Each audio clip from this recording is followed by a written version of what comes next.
नमस्कार, बहुत स्वागत है आपका। आप देख रहे हैं सबसे बड़ा अखाड़ा। मैं हूं आपके साथ शिल्पा तोमर। अगर हम आपसे पूछें आप कितने राजनीतिक दलों के नाम जानते हैं तो शायद आप कहेंगे 4 या फिर 6 या फिर बहुत होंगे तो 10। पर क्या आपको मालूम है भारत में कितने राजनीतिक दल पंजीकृत हैं? नहीं मालूम ना? चलिए हम आपको बता देते हैं, लेकिन चौंकिएगा नहीं। जी हाँ, भारत में 2293 राजनीतिक पार्टियां हैं। जी हाँ, जरूर चौंक गए होंगे आप। दरअसल लोकतंत्र में सभी को अपने विचार और अपना दल बनाने का पूरा अधिकार है, लेकिन अपनी पार्टी बनाने का मकसद सभी का अलग अलग होता है। कोई लोकसभा चुनाव तो कोई विधानसभा चुनाव लड़ना चाहता है, कोई क्षेत्र का चुनाव लड़ने के लिए अपनी पार्टी का गठन कर लेता है, लेकिन सभी का टारगेट चुनाव में सिर्फ अपना परचम लहराना ही होता है। ये कहना बेईमानी होगा। लोकतंत्र में बड़ी पार्टियां तो हैं ही, लेकिन सत्ता की मलाई के लालच में बेहिसाब छोटे छोटे दल भी उतर जाते हैं, जो लोकतंत्र में दलों का दलदल तो बढ़ा देते हैं, लेकिन लोकतंत्र की नींव को कहीं ना कहीं कमजोर कर जाते हैं। ये बात हम क्यों कह रहे हैं, अब चलिए ये समझिए। आपको लिए चलते हैं साल 1962 में। उस वक्त लोकसभा चुनाव के लिए 29 पार्टियां हुआ करती थी, लेकिन साल 2019 आते आते ये संख्या बढ़कर 669 हो गई। लेकिन आम चुनावों में केवल एक सीट भी जीतने वाले पार्टियों की संख्या की बात करें तो ये सिर्फ 71% ही बढ़ी है। यह संख्या 1962 में 21 थी, जो 2019 में 36 हो पाई है। यह गौर करने वाली बात है कि 1962 में सिर्फ 6 राजनीतिक पार्टियों ने 15 आम चुनाव लड़े, वहीं 25 पार्टियों ने 10 चुनाव में अपनी किस्मत आजमाई। उनमें से 1/3 ने केवल एक चुनाव ही लड़ा है। ये हम नहीं, बल्कि ये आंकड़े पॉलिटिकल पार्टीज ऑफ इंडिया नाम के एक नए डेटाबेस में सामने आए हैं। एक निजी विश्वविद्यालय के सेंटर फॉर पॉलिटिकल डेटा ने यह डेटाबेस तैयार किया है। वैसे भारत में राजनीतिक दलों की इतनी ज्यादा संख्या आमतौर पर दुनिया के सबसे बड़े लोकतंत्र में एक स्वस्थ लोकतांत्रिक भागीदारी की तरफ इशारा करती है, लेकिन अगर इस पर ध्यान से गौर करें तो कई और बातें भी निकलकर सामने आती है। जैसे कि यही छोटे छोटे दल चुनाव के समय मोल भाव में लग जाते हैं, शर्तों की लंबी चौड़ी फहरिस्त रख देते हैं कि समर्थन चाहिए तो हमारी शर्तें माननी पड़ेगी। तो क्या ये लोकतंत्र को कमजोर नहीं करती? क्या ये दल मतदाताओं को भ्रमित करने का काम नहीं करते, उनके साथ छलावा नहीं करते? ऐसे में बड़ा सवाल यह है कि बेहिसाब राजनीतिक दल लोकतंत्र के लिए कितने फलदायक? तो आज की चर्चा इसी मुद्दे पर, क्या दलों का दलदल लोकतंत्र को कर रहा है कमजोर, या फिर ये छोटे छोटे दल बन गए हैं बड़े दलों की चुनावी मजबूरी?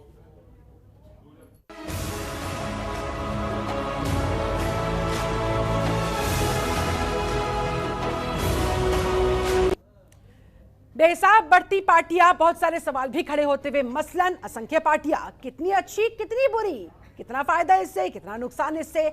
आज इस सवाल का जवाब खोजने की हम करेंगे कोशिश। एक और महत्वपूर्ण सवाल यह है कि दलों की भरमार क्या है लोकतंत्र पर भार?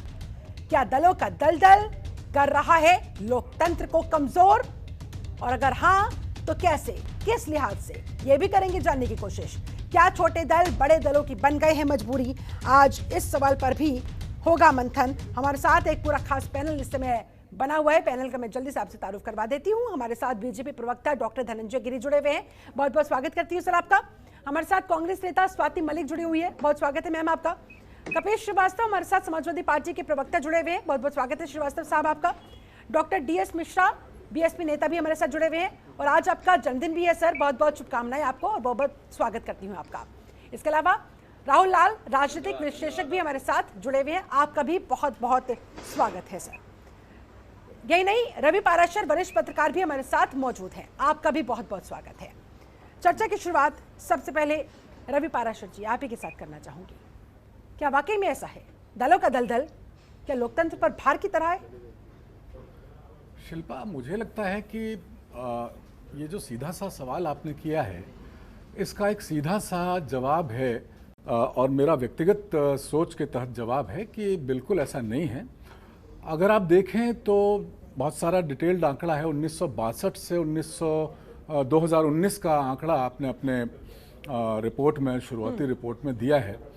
और भारत की अगर आबादी को देखें तब और अब के हिसाब से आनुपातिक अध्ययन अगर करें तो मुझे लगता है कि कोई बहुत आश्चर्यजनक आंकड़ा ये नहीं है। हाँ, ये जानना आमतौर पर कौतूहल का विषय जरूर है, एक नया विषय है जिस पर आप डिबेट भी कर रहे हैं। देखिए, जो आज़ादी के बाद जो पहला आम चुनाव हुआ, उसके बाद जो लगातार 4 चुनाव देश में हुए, तब तक परिपाटी ये थी कि ज़्यादातर कांग्रेस की स्वीकार्यता थी और केंद्र में और राज्यों में भी जो 4 चुनाव हुए, पहले 4 चुनाव, वो एक साथ हुए।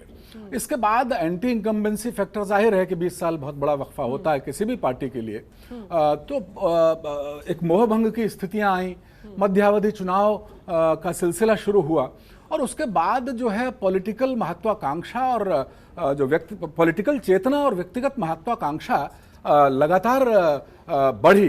तो ये मुझे तो लगता है कि ये एक अच्छी बात हुई कि लोगों में, पूरे देश में न केवल राजनीतिक पार्टियां बनाने के प्रति जागरूकता बढ़ी, बल्कि निर्दलीय, जिसका जिक्र इस रिपोर्ट में नहीं है, निर्दलीय चुनाव लड़ने की परंपरा भी बहुत विकसित हुई। और ठीक है कि अगर इतने बड़े देश की पॉलिटिकल प्रणाली की बात करें तो कहीं हो सकता है कि जो निर्दलीय हैं या छोटी पार्टियां हों वो बड़ी पार्टियों के लिए प्रेशर वॉल्व की तरह हों, या खुद खड़ी की गई पार्टियां हों, या निर्दलीय उम्मीदवार बहुत सारे जातीय समीकरण देख करके। लेकिन बहुतायत में अगर हम देखें तो इससे कोई लोकतांत्रिक जो हमारी विजडम है उसका कोई बहुत नुकसान मुझे लगता नहीं हुआ। और हमने निर्दलीयों की भूमिका तो यहां तक देखी है झारखंड में कि मुख्यमंत्री पद तक सुशोभित करने का अवसर मिला है। तो ये कहना कि 2000 समथिंग का आंकड़ा बहुत बड़ा आंकड़ा है, 130, 135, 140 करोड़ की आबादी में, मुझे लगता है कि कोई बहुत बड़ा आंकड़ा नहीं है और ये एक अच्छी बात है, कोई बुरी बात नहीं। ठीक है राहुल लाल जी, आप इससे कितना इत्तेफाक रखते हुए आपको क्या लग रहा है, दलों की ये भरमार लोकतंत्र पर भार या फिर लोकतंत्र के लिए फायदेमंद? देखिए, अगर इसको मैं देखूं तो मैं पराशर जी के बातों से कुछ हद तक, काफ़ी हद तक सहमत भी हूं, क्योंकि देखिए भारत एक बहुविध बहुसांस्कृतिक एक बड़ा सा देश है। अब मान लीजिए कि राजस्थान की संस्कृति बिल्कुल अलग है, वहाँ की स्थानीय परिस्थितियाँ अलग हैं, या फिर आप नॉर्थ ईस्ट में चले जाइए तो एक एक राज्य भी हमारे इतने बड़े हैं कि वो एक दल जो है कि वो बिल्कुल एक राज्य के सारे समस्याओं को उठा ले, देख ले। तो उस दृष्टि से वो अलग अलग जगह, अलग अलग स्थितियों में बहुत सारे दलों की यहाँ पे आवश्यकता भी है। लेकिन हाँ, कुछ सवाल जो इस रिपोर्ट में हम लोग देख रहे हैं कि कई सारे दल जो बहुत सारे वो इलेक्शंस लड़ते हैं, जीतते नहीं हैं। देखिए, लोकतंत्र में अंततः जनता मालिक है। अगर आज हम लोग देखें कि जो दुनिया में कई सारे देशों में बहुत सारे लोग ये भी कहते हैं कि भारत में भी द्विदलीय व्यवस्था हो जाए तो स्थिरता आ जाएगी, जैसे कि अमेरिका और ब्रिटेन में है। तो यहाँ पे मैं एक तरह से दर्शकों को बताना चाहूँगा कि देखिए, कहीं पर भी, चाहे आप अमेरिका के संविधान में चले जाइए, चाहे वो आप ब्रिटिश संविधान में चले जाइए, देखिए सबसे पहले तो अमेरिकी संविधान में दलों का कोई वर्णन ही नहीं है। लेकिन दल वहाँ के संविधान में, संविधान निर्माताओं ने, जो वाशिंगटन ने जो संविधान बनाया था वहाँ का, वो दलों को दुश्मन मानते थे कि दल आएंगे तो एक तरह से हमारी राजनीतिक व्यवस्था बिगड़ेगी। लेकिन सने सने ऐसा है कि आज के आधुनिक लोकतंत्र में दलविहीन लोकतंत्र की संकल्पना सही नहीं हो सकती। और अंततः वहाँ पे जो दल विकसित हुए, दलों के ऊपर कोई प्रतिबंध नहीं बनाया गया कि आज हम लोग रिपब्लिकन डेमोक्रेट्स देखते हैं, लेकिन वो एक तरह से उन दोनों दलों को जनता का प्यार मिला। लेकिन इसके अतिरिक्त तो छोटे छोटे दल, चाहे वो ग्रीन पार्टी हो, चाहे इसके अतिरिक्त और भी अन्य लिबरल पार्टी, कई तरह की पार्टियां हैं जो वहां पे अस्तित्व में। बिल्कुल इसी तरह की स्थितियां हम लोग ब्रिटेन में भी देखते हैं। तो एक तरह से हमारा लोकतंत्र का भी हम लोग एक तरह से आजादी के हम लोग 75वें वर्षगांठ में हम लोग प्रवेश किए हैं। तो मैं उसी संदर्भ में मैं कह रहा हूँ, एक्टिव मोड का भी तो जिक्र होना चाहिए कि इतनी सारी पार्टियां तो बन गई है, लेकिन वो कितनी सक्रिय है। मैं उसी मुद्दे पे आ रहा हूँ। देखिए, क्योंकि आप अंदाजा लगाइए 2293 पार्टियां, लेकिन एक्टिव कितनी नजर आती है? मैं उसी के ऊपर, शिल्पा जी देखिए, डेमोक्रेसी की जो यात्रा है उसमें अगर 75 वर्ष की यात्रा देखें तो ये बड़ी यात्रा नहीं है। जैसे जैसे ये यात्रा क्रम आगे चलेगा तो ये और ज्यादा परिपक्वता के स्तर पे आएगा। मैं इस बात से मैं बिल्कुल सहमत हूं इससे कि आप जो अधिकांश दल है वो बहुत सारे छोटे दल है जो कभी इलेक्शन भी नहीं लड़ते हैं। इलेक्शन कमीशन में उन्होंने रजिस्टर्ड कराया हुआ है, लेकिन वो कोई इलेक्शन भी नहीं लड़ते जी। तो कई तरह की चीजें आ रही हैं, लेकिन अगर आप उनके ऊपर बहुत कठोर प्रतिबंध लगाएंगे तो फिर एक नए दल के बनने की संभावना और जो एक जनता को नया विकल्प मिलना चाहिए। हम लोगों ने देखा कैसे दिल्ली में आम आदमी पार्टी आई, बिल्कुल पहले बार में बिल्कुल छा गई। अन्य कई दफा हम लोगों को याद है असम का असम गण परिषद के लोग प्रथम चुनाव लड़े और उन लोगों ने सीधे सीधे सरकार बना ली। तो इस तरह के कई बड़े उदाहरण हम लोगों को मिलते हैं।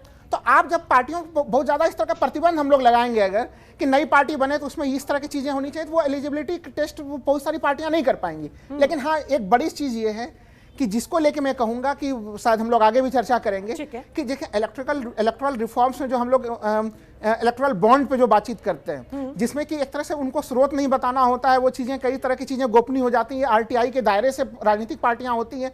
हाँ। तो इसका लाभ कुछ छोटे दल ले सकते हैं, बड़े दल तो जब लाभ ले रहे हैं तो छोटे दल हो सकता है कि पार्टी बनाए वो इसी के नाम पे बनाए।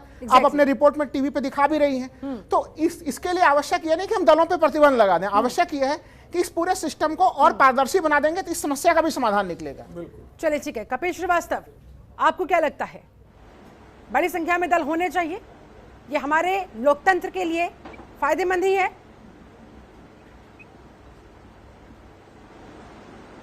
देखिए, बहुत सीधी सी बात है कि लोकतंत्र में फायदा और नफा नुकसान की बात नहीं। यहाँ बात यह है कि लोकतंत्र तभी है जब लोग उसको चुने या ना चुने, अपनी एक अभिव्यक्ति होनी चाहिए, और वो चुनाव के अंदर भी हो सकती है। हम तो एक बात कह रहे हैं कि अगर कोई निर्दलीय व्यक्ति चुनाव लड़ता है और लड़ सकता है, हाँ। तो पार्टियों का गठन क्यों नहीं हो सकता? वो भी तो कहीं ना कहीं लोकतंत्र की अभिव्यक्ति में शामिल होती हैं, लोकतंत्र को मजबूत करती हैं। मैं कमजोर करना कतई नहीं मानता, इसलिए कि अगर आप दो दलीय व्यवस्था कर देंगे तो बहुत सी चीजें होंगी कि एक दूसरे से आदमी कंप्रोमाइज करके कभी हम कभी आप ऐसे चलता रहेगा और देश को नुकसान हो सकता है, तो वो एक बड़ा नुकसान हो सकता है। लेकिन मैं तो सिर्फ ये कह रहा हूं कि आज भी आप देखिए, अमूमन जो 30-35 साल से जो गठबंधन का एरा चला आ रहा है, तमाम राजनीतिक दल ऐसे हैं जो एनडीए के साथ होते हैं, तमाम राजनीतिक दल ऐसे हैं जो यूपीए के साथ होते हैं। तो आखिर चला तो एनडीए और यूपीए ही रहा। और मैं ये कह रहा हूं कि जब कोई निर्वाचन छूट गया, जहां निर्वाचन होता है, जहां जनता निर्वाचित के हिसाब से पाला भी तो बदल लेते हैं कपिल जी।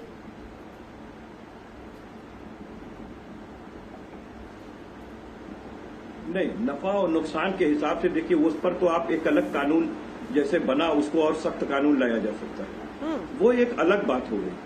लेकिन अब हम राजनीतिक दल बनने ही ना दें या इतने कठोर नियम बना दें कि कोई व्यक्ति एक राजनीतिक दल की शुरुआत न कर सके। भाई, एक वहीं भी अगर कोई शुरुआत होती है तो ऐसा नहीं है कि शुरुआत होते ही हम 100 सीट, 50 सीट, 200 सीट या हम सरकार बना लेंगे। बेला ही होता है। अभी हमारे राहुल भाई ने दो पार्टियों का जिक्र किया, हाँ। दो पार्टियों का जिक्र किया, हाँ। और देखिए मुसलसल दिल्ली के अंदर 2 बार केजरीवाल साहब चुन करके आए। इट मीन्स कि उन्होंने जिस मूल्यों की स्थापना के लिए पार्टी को खड़ा किया था और चुनाव लड़ा और जीता, उनकी पार्टी लगातार 3 बार चुनाव जीत गई। भाई, एक बार तो साली भर के लिए थे और उसके बाद उन्होंने त्याग पत्र दे दिया और फिर साबित कर दिया कि नहीं, हमें देखिए जनता लाइक करती है, और फिर उसके बाद जनता ने उनको बना दिया।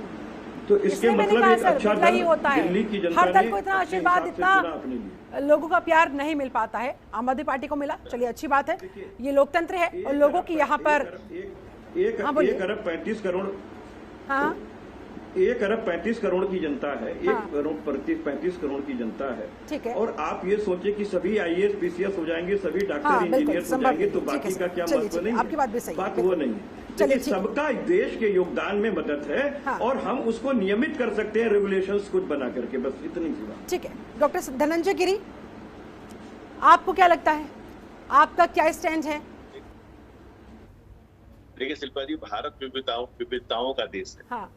लोकतंत्र की जन्मभूमि है। लोकतंत्र की बात छोड़िए, हमारे यहाँ राजतंत्र में राजा का काम भी प्रजारंजन था, इसलिए उसे राजा कहा जाता था। जनतंत्र जो है जन भावनाओं के लिए है, और 75 साल का हमारा लोकतंत्र है, ये बहुत ही युवा लोकतंत्र है, और इसमें जितने भी लोग हैं पॉलिटिकल पार्टी बनाने का सबको पास अधिकार है।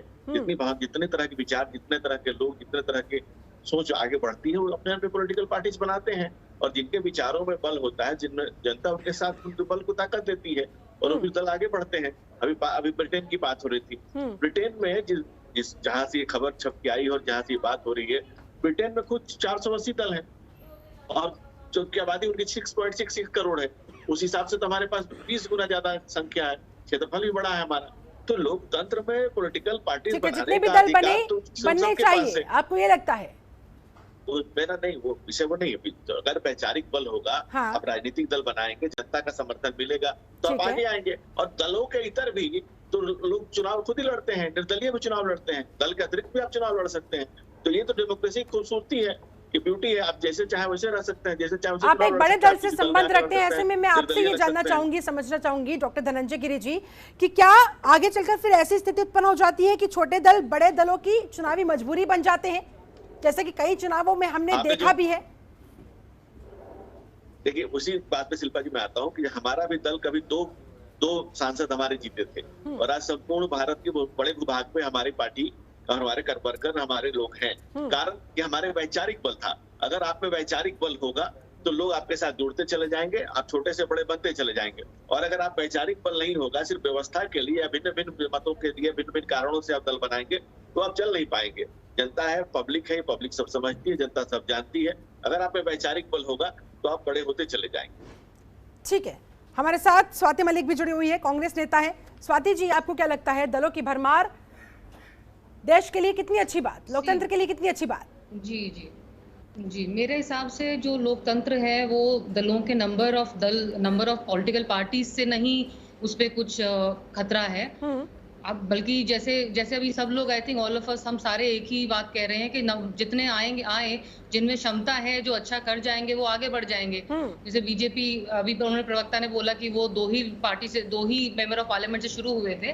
वैसे ही आप कुछ भी ले लीजिए, चाहे आम आदमी पार्टी ले लीजिए, कांग्रेस पार्टी, जितने भी पार्टीज आप लेंगे, जितने भी ये छोटी छोटी पार्टीज जो अच्छा करती हैं वो करती हैं, जितनी वो सीट जीतती हैं वो जीतती हैं वो। बल्कि ये और अच्छी बात है, जितने लोकल दल होंगे, अभी इससे पहले भी किसी ने बोला था कि अब जैसे नॉर्थ ईस्ट का कोई लोकल दल है या लद्दाख साइड का कोई लोकल दल है या छोटे छोटे जो ये तबके हैं इनका कोई लोकल दल हो, वो वहाँ की प्रॉब्लम ज्यादा बेहतर जानेंगे। तो लोकल दल से लोकतंत्र का या जितने नंबर ऑफ पॉलिटिकल पार्टी से लोकतंत्र में खतरा नहीं है। मेरे हिसाब से लोकतंत्र में खतरा है तो हमारी एग्जिस्टिंग पार्टीज से काफी है, वही है जो हमारा आज की जो भी सरकार है उससे भी खतरा है। आप देखेंगे जितना भी आप ग्राफ उठा लें, कोई भी आप आंकड़े उठा लें, 2014 में 0.85 था, आज के दिन वो 0.54 रह गया है।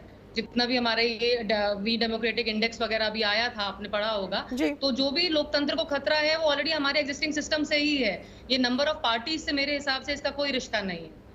तो जितना पार्टीज आए, जितनी बने, obviously basic rules and regulation सबके फॉलो होंगे। जिनको जितना प्यार मिलेगा, इलेक्शन जीतेंगे, सबको आने का हक होना चाहिए, सबको आने का अधिकार होना चाहिए। तो अगर ये कोई नंबर ऑफ पार्टीज पे अगर हम लिमिट लगाना चाहें या कोई उसके रूल सेटअप करना चाहें जो ऑलरेडी सेटअप नहीं है, तो वो मेरे हिसाब से थोड़ा अनफेयर होगा। जी ठीक है। डॉक्टर DS मिश्रा, बसपा नेता भी हमारे साथ मौजूद है।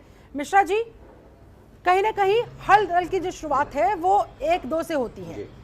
शुरुआती तौर पर छोटा दल होता है, उसके बाद फिर धीरे धीरे वक्त के साथ साथ अपनी पकड़ मजबूत बनाता हुआ, लोगों के बीच अपनी पहचान बनाता हुआ और उसके बाद फिर लोगों का भरपूर प्यार पाता हुआ। आप क्या कहना चाहेंगे सर इस मुद्दे पर? ये अच्छी बात होती है, ज्यादा से ज्यादा दल होने चाहिए, देखिए लोकतंत्र को मजबूत करते हैं। और बसपा के बारे में भी बताइएगा, बसपा किस हद तक, कहाँ से शुरुआत हुई थी और अब कहाँ पहुंची है और आगे उसको कहाँ जाना है? देखिए, हमारे देश में लोकतांत्रिक प्रक्रिया की शुरुआत जब से शुरू हुई है, एक कहावत है कि कोस कोस पर पानी बदले 4 कोस पर बानी। यहाँ पे इतनी ज्यादा मूलभूत स्तर पर इतने बदलाव हैं कि जो एक ही जिले के पूर्व की साइड में जो भाषा बोली जाती, पश्चिम की साइड में की भाषा से अंतर आ जाता है। आप पश्चिमी उत्तर प्रदेश में जाएंगे, पूर्वी उत्तर प्रदेश में जाएंगे, दोनों को इकट्ठा कर दे तो हो सकता है वो समझ न पाए। जहां अन्य प्रदेशों में अन्य भाषाएं बोली जाती हैं, वहां की चीजों को हम एक दूसरे से कोरिलेट नहीं कर पाते। यही सब कारण रहा कि हमारे पास नए नए क्षेत्रीय दलों का उद्भव होने लगा। दूसरी चीज, जो बड़े दल तथाकथित थे, जैसे कांग्रेस हुआ, इसी बीच में बीजेपी आई, जनता दल आई, तरह तरह के जो दल बनते गए, ये कुछ टूट करके बने और कुछ लोग जो है अपने सैद्धांतिक स्थितियों को लेकर के आए। बहुजन समाज पार्टी भी 1984 से जब इसका गठन हुआ तो माननीय काशीराम जी ने एक नई सोच लाई और उनको ये लगा कि देखिए, वोट की राजनीति और सत्ता में अगर भागीदारी नहीं रहेगी तो जो नीचे है, जो तबका नीचे है वो नीचे रह जाएगा, जो ऊपर है वो ऊपर रह जाएगा। अब रही बात कि दल बने कि ना बने, दल बनेंगे, दल को रोकने से कोई नहीं रोक सकता। अगर ये इसको रोक दिया गया तो जो लोग सक्षम होंगे वो आगे नए दल को आने ही नहीं देंगे। आए, लड़े, जब निर्दल कोई लड़ सकता है तो दल भी लड़ सकता है, दल लड़ने में कहीं कोई दिक्कत नहीं है।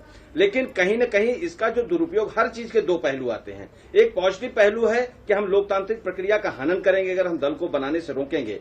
दूसरी प्रक्रिया यह है कि हम इसका नुकसान कहाँ उठा रहे हैं। कुछ लोग, जो लोग गलत तरीके के पैसे को दोहन करने के लिए छोटे छोटे स्तर पर अपना, उनका छोटा एक पूंजी बनी, उन्होंने एक दल बनाया और कच्चे को पक्का शुरू कर दिया। उन्होंने IT एक्ट का दुरुपयोग शुरू कर दिया। लेकिन प्रश्न इस बात का है कि जो बड़े दल हैं, जैसे अभी आपका जो चंदे वसूली का वो था, उसमें सबसे ज्यादा बीजेपी ने 75% ले लिए बॉन्ड का पैसा।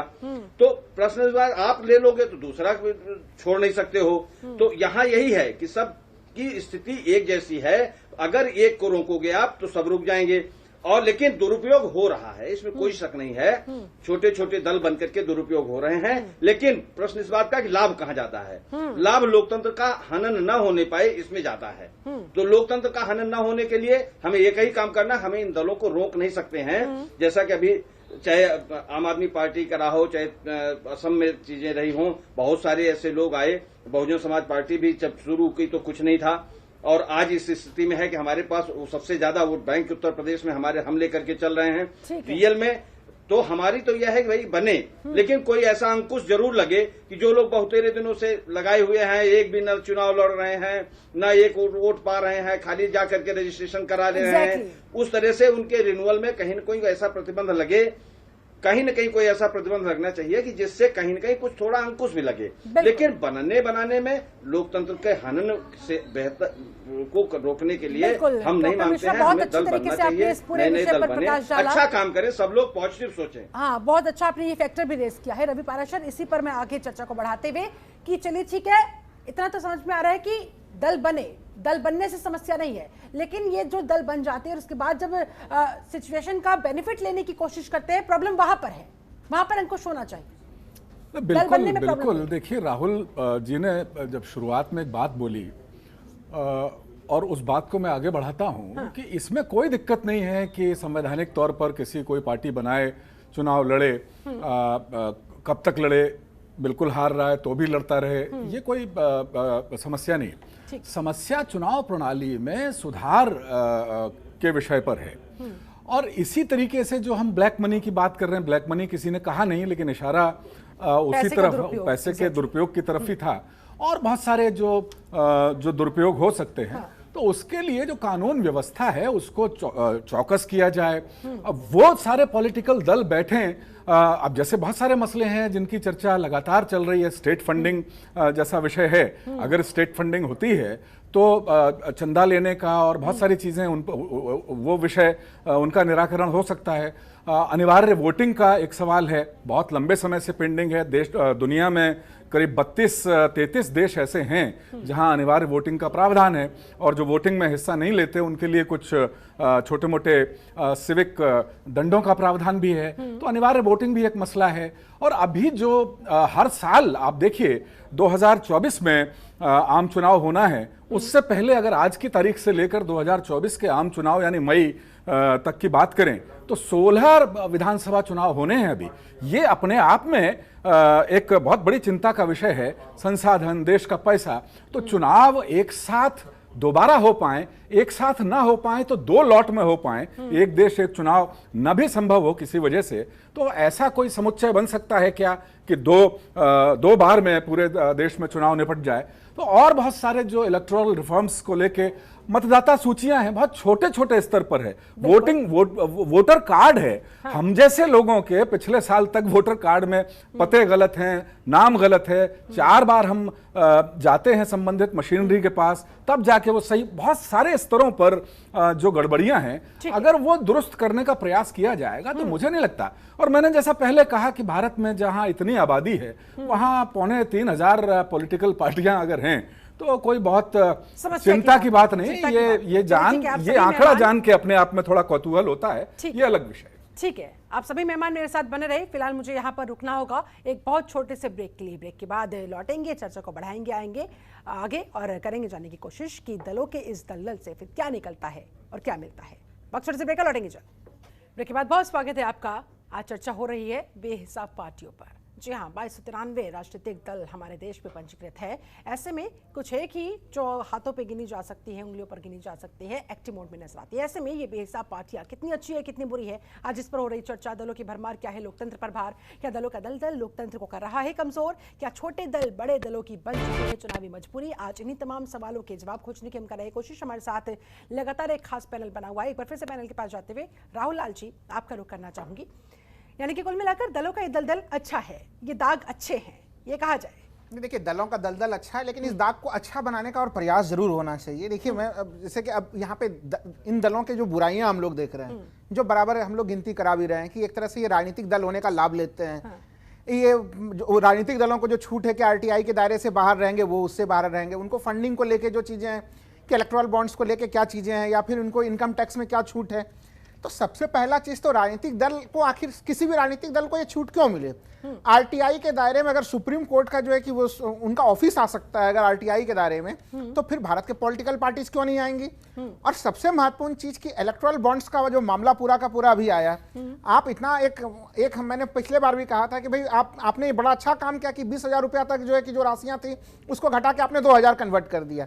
लेकिन इलेक्टोरल बॉन्ड में लाभ किसको मिल रहा है? लाभ आप ले रहे हैं कि आप सीधे सीधे 78% जो है कि वो बीजेपी जैसी पार्टी को जा रही है। अच्छी बात है, चलिए उनको जा रही है, इसमें भी कोई दुख वाली बात नहीं है। लेकिन चीज तो यह है ना कि आप आखिर स्रोत तो बताना चाहिए। आप अगर उसको पारदर्शिता के साथ उस व्यवस्था को बनाएंगे, देश के लोग जानेंगे कि आखिर कौन से कॉर्पोरेट किसको दे रहे हैं। अब देखिए, छोटे दलों को लेके मैं नाम नहीं लूंगा, कल ही स्टिंग ऑपरेशन हुआ है, उसमें छोटे दल के जो उत्तर प्रदेश के जो एक राजनीतिक दल के व्यक्ति वो कह रहे हैं वो कि भाई हम फंड कहां से लाएंगे, हम तो जिनके साथ गठबंधन करेंगे वही जिम्मेवारी ले हमारे पार्टी के लोगों को जितवाने की।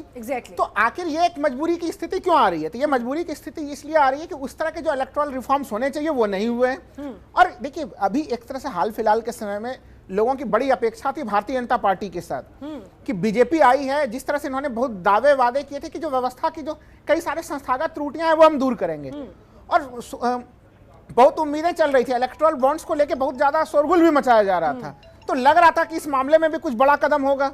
वो भी देखिए कि हम लोग एक अज्ञात स्रोत से दूसरे अज्ञात स्रोत में आ गए।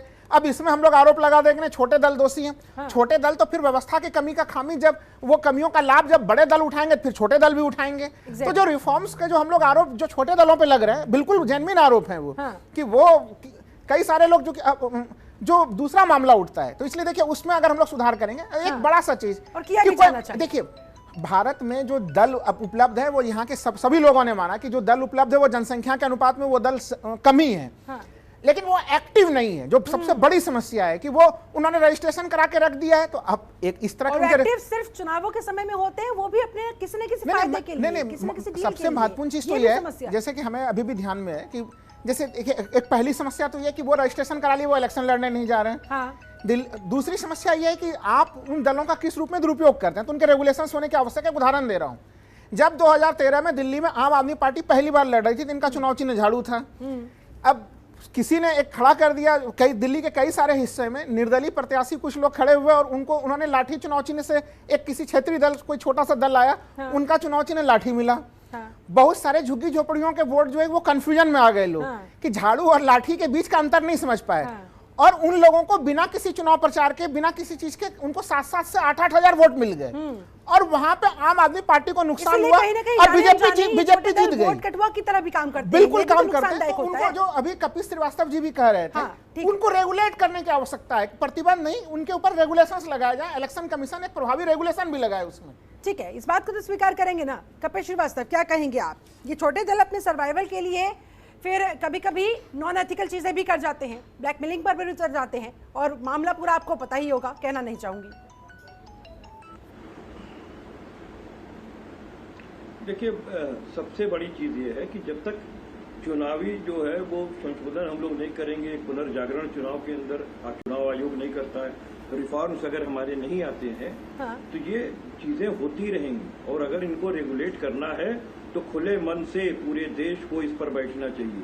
मैं इसलिए कह रहा हूं कि आज एक योग्य व्यक्ति जब चुनाव लड़ने की बारी आती है तो वो सबसे पीछे जाके खड़ा हो जाता है, क्योंकि उसके पास कई पैसे नहीं होते।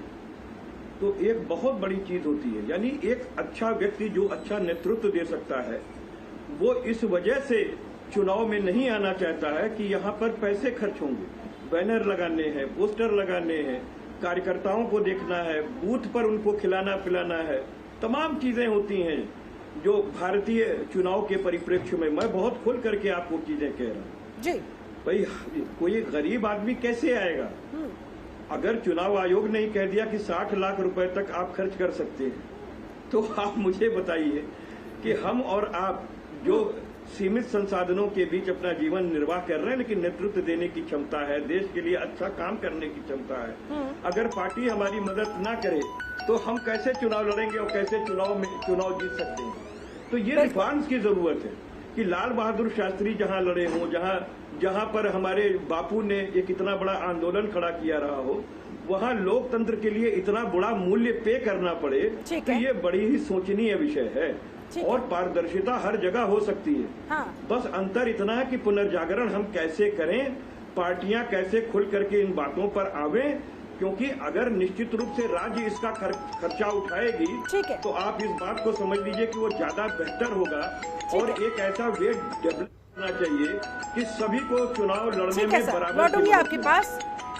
डॉक्टर धनंजय गिरी, आपको क्या लगता है जिन रिफॉर्म्स का जिक्र यहाँ पर कपिल श्रीवास्तव कर रहे हैं वो कितने संभव है और कैसे किए जा सकते हैं? देखिए शिल्पा जी, दो तरह से लीजिए इसको। हाँ। पहले तो मुद्दे मति भिन्न, जितने लोग हैं, जितने तरह के विचार आते हैं, उतने तरह की पार्टियों का, उतने तरह की संस्थाओं का जन्म होता है। बिल्कुल। दूसरा है कि जाकी रही भावना जैसी रघुमुरति देखी थी तैसी।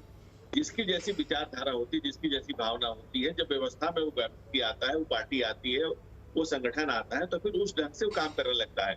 बहुत लोग परिवार के लिए व्यवस्था को पैदा करते हैं, बहुत लोग एक पर्टिकुलर समूह के लिए करते हैं, किसी जाति के लिए करते हैं।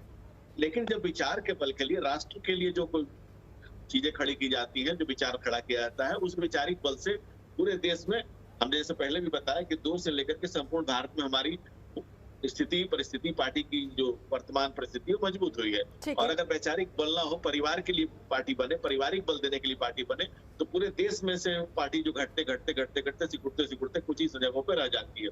दूसरी बात रही जो रिफॉर्म्स की बात कर रहे हैं, इलेक्ट्रल बॉन्ड और बाकी चीजों की, इस देश में ऐसी पार्टियां भी हैं और ऐसे भी चीजें सामने आई हैं कि लोग जमीन रजिस्ट्री करा करके राज्यसभा का टिकट दिए हैं, जमीन रजिस्ट्री करा के चुनाव का टिकट दिया और उस पर केस भी चल रहा है, बजाते सरकार कोर्ट में केस चल रहे हैं।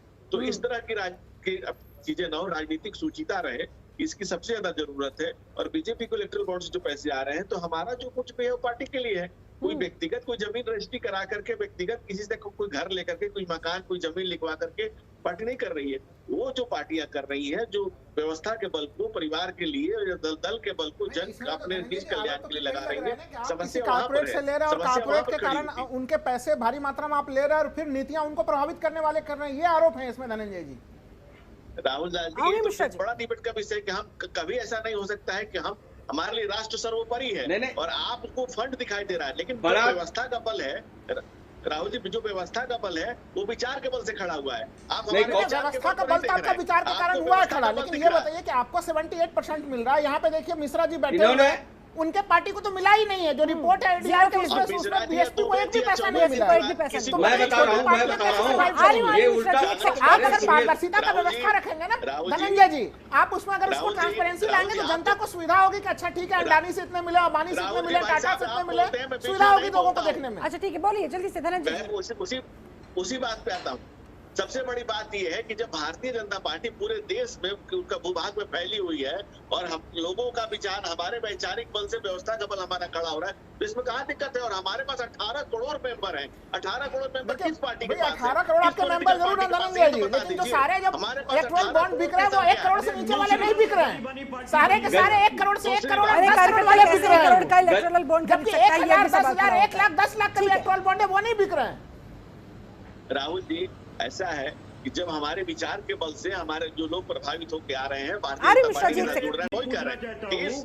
आपने कभी राहुल जी उस बात पे सवाल नहीं उठाया कि लोग जमीन रजिस्ट्री करा के राज्यसभा के टिकट देते हैं, लोग घर मकान रजिस्ट्री करा के टिकट देते हैं। धनंजय जी, एक और सवाल यहाँ पर कपिल श्रीवास्तव उठा रहे हैं कि जरा ये भी बता दीजिए विश्व की सबसे अमीर पार्टी कैसे बन गई है? ट्रांसपेरेंसी के नाम पर कुछ नहीं है। उसके बाद भारत में अपने क्षेत्रीय कार्यालय, जिला कार्यालय देश की बात कर रहे हैं। 18 करोड़ सदस्य हमारे पार्टी के कैसे हो गए? क्योंकि इन्हें सिर्फ जो व्यक्ति जहां देखना चाहता है वो व्यक्ति वहीं देखता है। आप ये क्यों नहीं देख रहे हैं कि 2 सीट से पूरे भारत में कैसे आ गए? 18 करोड़ मेंबर हमारे कैसे हो गए? इस देश को जिन पार्टियों ने पूरे देश में शासन था वो 40 सीट पे आ गए, कल 20 सीट पे चले जाएंगे। अच्छा, कहाँ जाएंगे पता नहीं चलेगा। जनता पार्टी से एक एक करके please, I am requesting both of you sir, एक एक करके। लोग हैं और पूंजी पर ही लगे हुए हैं। शिल्पा जी, ऐसा है कि ये आरोप लगाते रहेंगे और हम ठीक देश है। की मैं तो जनता एक के लिए बात काम यही करते पूछ रहेंगे। रहा हूं धनंजय जी जिन्हें से जो ये आरोप बता लगाना दें है कि वो मिसाल लगाते से बड़ी बनने रहेंगे वाली और ये हम जो राष्ट्र पार्टी के है लिए इतने हमारा विश्व सब की कुछ सबसे राष्ट्र के लिए अमीर पार्टी समर्पित है, है। कैसे धनंजय जी, हमारा जो सुप्रीम कोई कोर्ट शिल्पा में जी, आपके वो धनंजय जी जवाब दे रहे हैं, कह रहे हैं कि भैया हमारे करोड़ों कार्यकर्ता है, करोड़ों कार्यकर्ता चंदा देते हैं, इसलिए हम विश्व की सबसे बड़ा पार्टी हो गए। क्या जरूरत है हमारे हालांकि कहाँ से आ रहे हैं? इनमें तथ्य कितना है ये तो डिबेट का विषय हो सकता है। चलिए ठीक है, मिश्रा साहब काफी देर से कुछ कहना चाह रहे हैं। मिश्रा जी बोलिए अरे जल्दी से, उसके बाद स्वाति जी के पास सभी पाराशर भी इंतजार करें। इनके 18 करोड़ जो बोलिए इनके मिश्रा पास जी। जो 18 करोड़ हाँ। सदस्य हैं वो मिस्ड कॉल से बनते हैं, पैसा और सदस्यता से नहीं बनते। ये कहते हैं मिस्ड कॉल डालिए और सदस्य बन जाइए। मिस्ड कॉल डाल करके ये जो है कंपनियों के उससे मिस्ड कॉल डलाते हैं और सदस्य बन जाते हैं। ये एक चीज ये बता दें कि कितने मेंबर से इन्होंने 18 करोड़ में कितने मेंबर की रसीद काटी है, कितने मेंबर से 100, 200, 300 रुपए लिए हैं। हाँ, 3 लाख करोड़, 3,000 करोड़, 4,000 वापस करोड़। एक बार मुद्दे पर आते हैं सर, वापस एक बार मुद्दे पर आते हैं।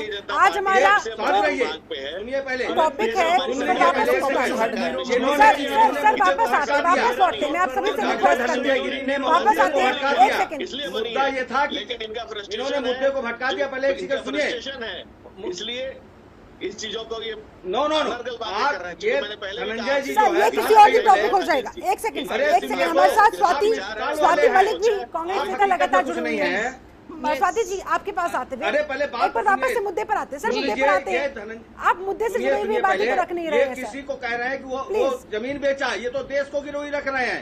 ये हवाई अड्डे को पैसा दे करके सर आरोप प्रत्यारोप आप लोगों के बीच कभी खत्म नहीं होने वाला है। मुझे चर्चा को आगे बढ़ाने दीजिए। स्वाति जी के पास मुझे जाना है, ठीक है। स्वाति मलिक जी, जी यहाँ पर ट्रांसपेरेंसी की बात हो रही है कि छोटे दल बन रहे हैं, ठीक है, इनको जब मुद्दे बड़े की दलों जगह की नहीं इनकी मिली, जरूरत है, ठीक है, समझ में आती है, लेकिन मुद्दे जहाँ की पर जगह नहीं मिली, चीजों तो का ये उठा दुरुपयोग करके हो आरोप रहा है लगाना शुरू उस कर दिए, सेक्टर में जो काम खुद होना देश को चाहिए। बेच रहा है। आपको क्या लगता है कैसे वो काम हो सकता है, कैसे ट्रांसपेरेंसी और बढ़ाई जा बिल्कुल सकती सही है, बात है। और जो छोटे दल ये बिल्कुल निष्क्रिय हो जाते हैं, जो सक्रिय नहीं रहते हैं, उन्हें कैसे वापस से एक्टिव मोड में लाने की आवश्यकता, ताकि हर एक दल लोगों की सेवा के मकसद के साथ काम कर सके, ना कि अपने फायदे के लिए।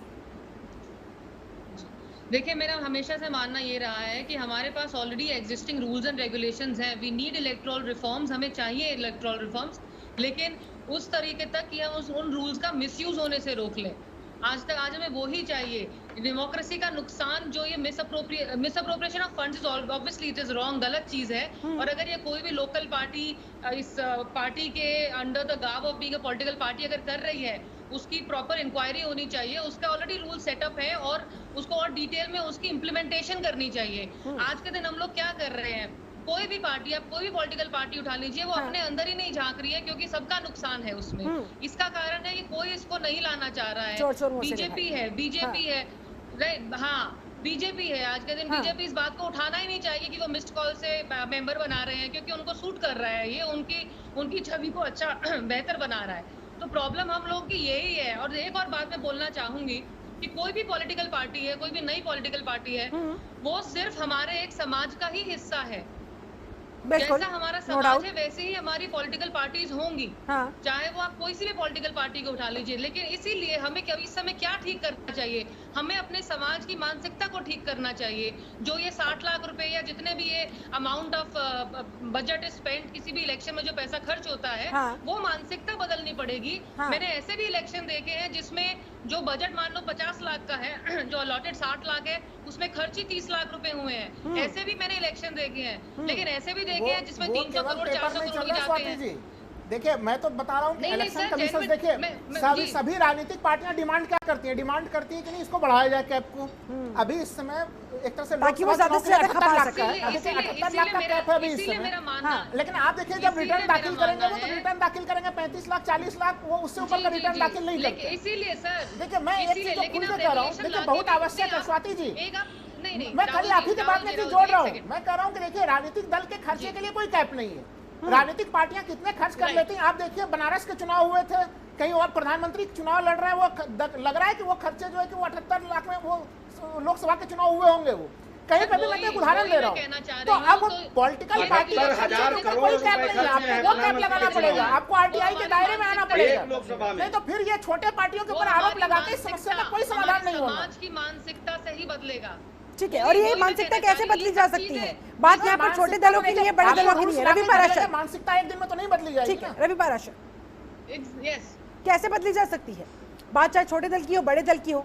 यहाँ पर कैसे देखिए, उनके शिल्पा- अंदर ये भावना इनकलकेट की जा सकती है कि भाई लोगों की सेवा के लिए आप सामने आइए, दल बना रहे हैं, ठीक है, अच्छी बात है, कितने भी दल बनाइए, दल बनाने से अगर प्रॉब्लम नहीं है, लेकिन देश की सेवा तो कीजिए। या अपने अपने भले के लिए या फिर black to white, white to black करने के लिए ये लोग आते हैं? इस पर भी तो ध्यान देना। देखिए, बिल्कुल ध्यान देना पड़ेगा। बहुत सारे आयाम हैं, बहुत सारे एम्पलीट्यूड हैं जिन पर हमें सामाजिक रूप से चिंतन मनन करने की ज़रूरत है। कुछ ऐसी अगर व्यवस्था केंद्र और राज्यों में बने कि सरकार किसी की भी हो, एक पार्टी की हो या किसी गठबंधन की हो, लेकिन अगर साल में 2 या 3 बार एक सर्वदलीय बैठक अपने आप हो, बिना किसी प्रयास के, कुछ ऐसा निश्चित हो कि भाई 4 महीने बाद या 5 महीने बाद बहुत सारे जो मसले हैं इन पर विचार विमर्श के लिए हम बैठेंगे, तो ये जो चीज़ें हैं ये आत्म संयम और आत्म सुधार इस भावना से निकलेंगे। लेकिन बड़ी दुर्भाग्य की बात है कि आज पक्ष और विपक्ष की जो राजनीति का मौजूदा स्तर है वो ये हो गया है कि अगर विपक्षी पार्टी के किसी नेता ने कोई बयान दिया है, वो भले ही कितना सही हो, लेकिन उस पर पलटवार किया जाएगा।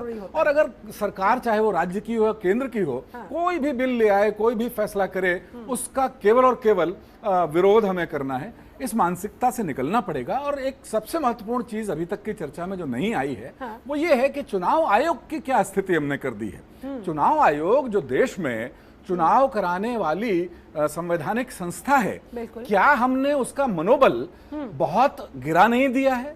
हर पॉलिटिकल पार्टी अपने अपने गिरेबान में उसको झांके, वोटिंग मशीन को लेके हमने कितना हल्ला मचाया। अगर हम जीत जाते हैं तो वोटिंग मशीन सही है, अगर हम हार जाते हैं तो वोटिंग मशीन में बहुत बड़ी खामी है।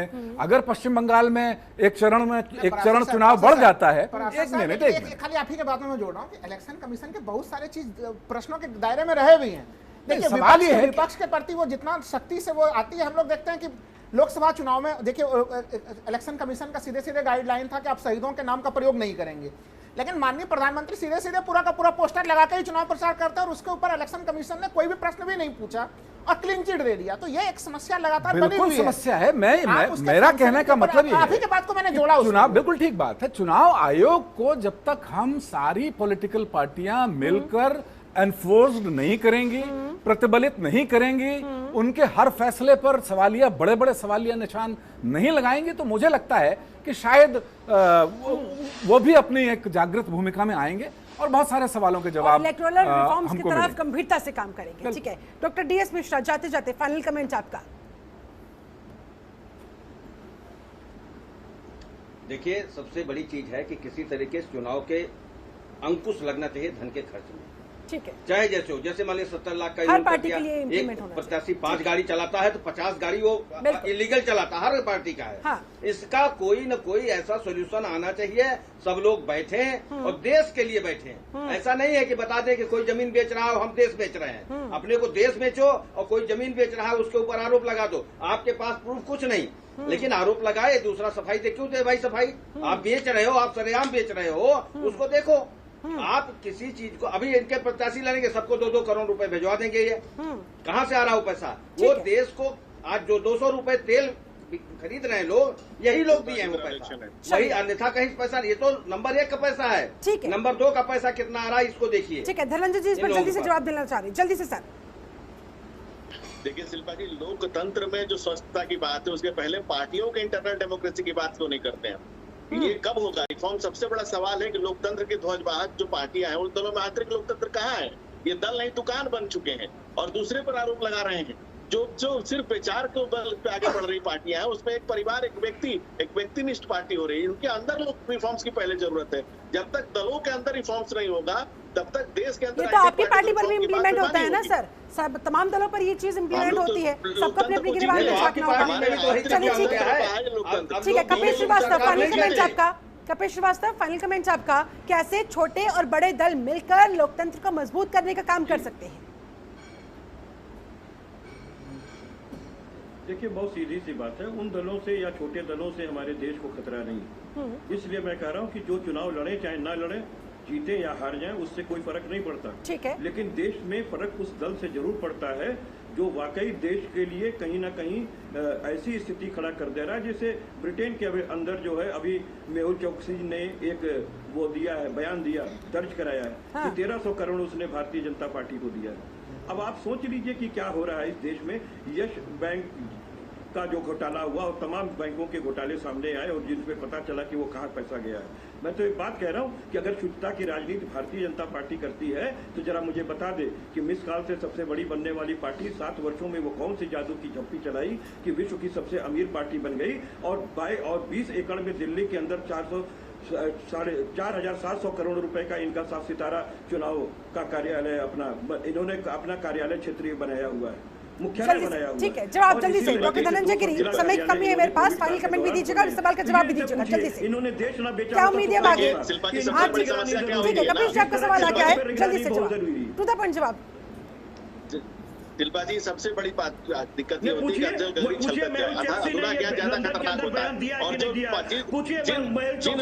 जिस रास्ते पर भारतीय जनता पार्टी कार्यालय बना है वो कार्यालय कांग्रेस के नीचे में सबको जमीन इश्यू हुआ था और सारी पॉलिटिकल पार्टियां उस रास्ते पर अपना कार्यालय बना रही हैं, सारी पॉलिटिकल पार्टियां। स्वाति मलिक, फाइनल कमेंट आपका मैम, जल्दी से प्लीज। लेकिन दिखता है इनको सिर्फ बात का कार्यालय। ठीक है, कपिल जी सुन लेते हैं, दूसरों को भी बोलने देते हैं सर। ठीक है, धनंजय जी आपकी बात हो रही है, एक बार स्वाति मलिक से मैंने फाइनल कमेंट लेना। ठीक है सर, फाइनल कमेंट लेने दीजिए, एक सेकंड सर। स्वाति जी कुछ कहना चाह रही, बोलिए जल्दी से। मेरा मानना यही है कि ये फिंगर पॉइंटिंग और एक दूसरे को ऐसा बोल के हमारा कोई सोल्यूशन नहीं निकलने वाला है।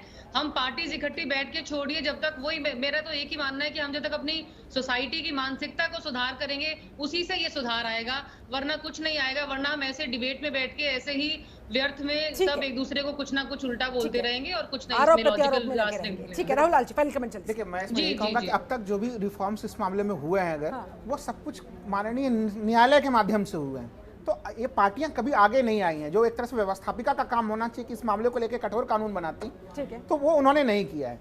तो सबसे महत्वपूर्ण चीज कि हम बार बार हम लोग इसको नहीं टाल सकते कि समाज ही हमारा गड़बड़ है, इसलिए हम यहाँ पे भी सुधार नहीं करेंगे। ठीक है, एक दल को कहीं न कहीं, जैसे अभी इसमें बीजेपी जिस तरह से प्रचंड बहुमत में है, उनसे लोगों की अपेक्षा है कि आप आइए और सुधार कीजिए।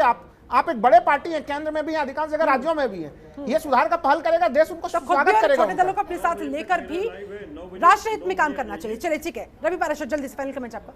मैं राहुल लाल जी की बात से बिल्कुल सहमत हूं कि कहीं ना कहीं अब लोकतंत्र में जिस तरह से तंत्र हावी है, जबकि लोक को हावी होना चाहिए, उस लोक की गरिमा, इयत्ता, स्वायत्तता बचाए रखने के लिए अब मुझे लगता है कि अब सारी पॉलिटिकल पार्टियों को मिलके विचार विमर्श करना चाहिए। और जो पेंडिंग मसले हैं वो लोकसभा और विधानसभा में 33% महिलाओं के लिए जो आरक्षण की व्यवस्था थी वो कब से पेंडिंग है। ऐसे तमाम मुद्दों को निपटाइए और स्वस्थ लोकतंत्र के लिए बहुत जरूरी है कि सारे लोग मिलकर इलेक्टोरल रिफॉर्म्स पर गंभीरता से काम हो। चलिए, बहुत बहुत शुक्रिया आप सभी खास मेहमानों का मेरे साथ इस चर्चा में जुड़ने के लिए, बहुत बहुत शुक्रिया। तो कुल मिलाकर राजनीतिक दलों के दलदल से चिंता नहीं होनी चाहिए, क्योंकि दलदल में ही तो कमल खिलता है। चिंता होनी चाहिए उनकी मंशा को लेकर, और उनकी मंशा पर लगाम लगाने के लिए कोई डंडा भी होना चाहिए, ताकि अगर कोई भी दल कुछ भी गलत करे तो तुरंत कार्रवाई की जा सके, तुरंत उन्हें सबक सिखाया जा सके। और सबक किसके हाथ में होता है आप अच्छे से जानते ही हैं। चलिए, मेरे साथ इस खास चर्चा में जुड़ने के लिए आप सभी का बहुत बहुत शुक्रिया। बने रहे जनतंत्र टीवी के साथ। नमस्कार। खबरों के निष्पक्ष विश्लेषण के लिए सब्सक्राइब करें Jantantra TV and press the bell icon. Never miss any update.